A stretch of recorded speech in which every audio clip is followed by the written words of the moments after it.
যমুনা টেলিভিশনের ছোট্ট একটা নিউজ ক্লিপ সামাজিক যোগাযোগ মাধ্যমে সমালোচনার ঝড় উঠেছে। ফরাসি প্রেসিডেন্ট ইমানুয়েল ম্যাক্রোঁ সত্যি কি ভারতের প্রধানমন্ত্রী নরেন্দ্র মোদীকে অগ্রাহ্য করেছেন কিনা? ফ্রান্সে অনুষ্ঠিত হয়েছে এআই সামিট। এই সামিট ভারত এবং ফ্রান্স যৌথ উদ্যোগে অনুষ্ঠিত হয়েছে। ৮০টি দেশের প্রতিনিধিরা এই সামিটে অংশগ্রহণ করেছেন এবং ভারতের প্রধানমন্ত্রী নরেন্দ্র মোদী ৩ দিনের রাষ্ট্রীয় সফরে ফ্রান্সে এসেছেন। তিনি লাল গালিচার সংবর্ধনা পান, ফ্রান্সের প্রেসিডেন্ট ইমানুয়েল ম্যাক্রোঁর সাথে নৈশভোজে অংশগ্রহণ করেন এবং বেশ কয়েকটি মিটিংও করেন ফ্রান্সের প্রেসিডেন্ট ইমানুয়েল ম্যাক্রোঁর সাথে। সম্মেলন শুরু হওয়ার পর যখন নরেন্দ্র মোদী এবং ফরাসি প্রেসিডেন্ট ইমানুয়েল ম্যাক্রোঁ সম্মেলনে যান, তারা কিন্তু দুইজন একসাথে যান। তো এই যে সমালোচনা চলছে, এই বিষয়ে আরো একটু বিশ্লেষণ আমরা যেমন জানতে চাই, আপনাদেরকেও জানাতে চাই। I am grateful to my friend President Macron. সামাজিক যোগাযোগ মাধ্যমে এই প্রেসিডেন্ট ম্যাক্রোর আমন্ত্রণে প্রাইম মিনিস্টার মোদি এই ফ্রান্সে প্যারিসে এআই টেকনোলজির যে সম্মেলনে এসেছেন, এ নিয়ে একটা বিতর্ক সৃষ্টি হয়েছে যে মোদি এখানে সেভাবে সম্মানিত হননি। আসলে আমরা এটাকে একটু অন্যভাবে দেখতে পারি। মোদি এবং ম্যাক্রো দুজন মিলেই কিন্তু এই সম্মেলনের উদ্যোক্তা। মোদি যখন প্যারিসে এয়ারপোর্টে আসেন, ম্যাক্রো ওনাকে আনতে গিয়েছিলেন এবং তার দুজনই সম্মেলন কক্ষে একসঙ্গে প্রবেশ করেছেন। এগুলো অনেক সিগনিফিকেন্ট ব্যাপার আছে। এখানে মোদিকে অসম্মান করা বা সম্মান করার কোনো কারণ নেই, কারণ এটা তাদের একটা বিজনেস, জিও স্ট্র্যাটেজিক এবং বৈজ্ঞানিক অগ্রগামী পথে যে এআই টেকনোলজি এখন বিশ্বে সবচেয়ে বড় একটা সাবজেক্ট হয়ে দাঁড়িয়েছে, সেই ব্যাপারে তাদের উদ্যোগের সঙ্গেই দুজন একাত্মতা হয়ে এই সম্মেলন দেখেছেন এবং সেটা প্যারিসে এখন অব্যাহতভাবে চলছে। এখানে দুটো জিনিস লক্ষ্য করা যায়, একটা হচ্ছে অর্থনৈতিক, একটা হচ্ছে বৈজ্ঞানিক এবং তার সঙ্গে যোগ করা যায় জিও স্ট্র্যাটেজিক।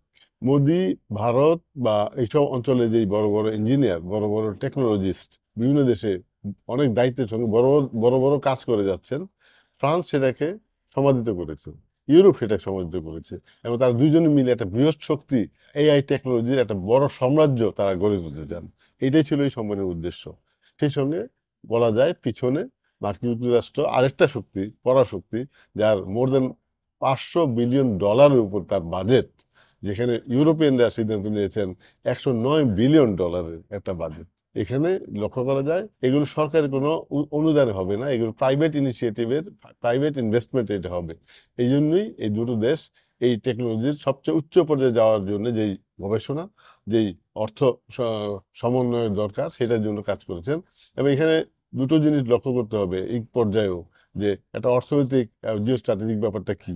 অর্থনৈতিক হচ্ছে যে এটা হচ্ছে আগামী দিনের টেকনোলজি, এটা মানব কল্যাণে এবং বিশ্ব বিভিন্ন ক্ষেত্রে এটা এখন এত বেশি অপরিহার্য একটা ব্যাপার হয়ে দাঁড়িয়েছে যে সেটাকে যদি তারা একসঙ্গে শক্তিশালীভাবে সামনে না নেয়, তাহলে আবার চায়না বা আমেরিকানদের কাছে তাদের একটা পশ্চাৎপদ দৃষ্টিভঙ্গি হিসাবে সবাই সেটা গণ্য করবেন।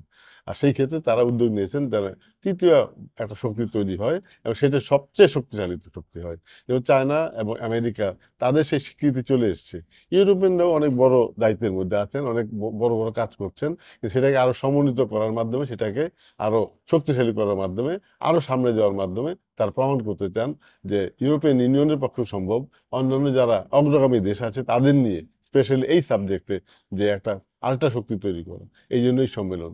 অতএব এখানে আমরা যারা বাংলাদেশি আছি, আমাদের দুটো জিনিস লক্ষ্য রাখতে হবে যে আমরা এই পর্যায়ে কি নিয়ে আছি, আমরা এই পর্যায়ে কেমন আছি।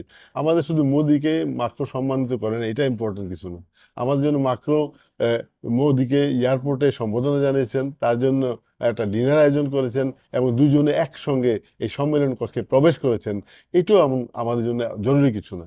আমাদের জরুরি হচ্ছে আমরা কি করছি, আমাদের ইঞ্জিনিয়ার আছেন, আমাদের যে বিশেষজ্ঞ আছেন বিশ্বব্যাপী, বাংলাদেশব্যাপী, তারা কি করছেন, তাদের ব্যাপারে প্রবাসীদের একটু দায়িত্ব সচেতন হওয়া দরকার।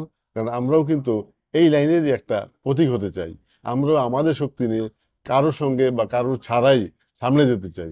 আমাদের লক্ষ্য রাখতে হবে আমাদের জাতীয়তাবোধ, আমাদের দায়িত্ববোধ, আমাদের কর্তব্যবোধ, জাতির প্রতি আমাদের প্রতিজ্ঞা, যারা আমরা প্রবাসী তারা এই ব্যাপারে কি উদ্যোগের মধ্যে থাকতে পারি, কার সঙ্গে আমরা কি করতে পারি, আমাদের শক্তিটা কিভাবে সংগঠিত করতে পারি, সেইটি হোক আজকে আমাদের আলোচ্য বিষয়। এটা মোদি বা মাক্রো বা আমাদের নতুন ট্রাম্প বা তার যে ভ্যান্স এখানে এসছেন ভাইস প্রেসিডেন্ট, সেগুলো আর সাবজেক্ট না।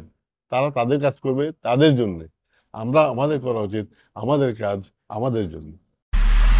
এমআইবি সংবাদ ও সংবাদ সংশ্লিষ্ট অনুষ্ঠান দেখতে ভিজিট করুন www.mibtelevision.tv ও facebook.com/mibtelevision.tv এবং সাবস্ক্রাইব করুন youtube.com/mibtelevision এ। এমআইবি টেলিভিশন, সত্য খবর, সঠিক খবর।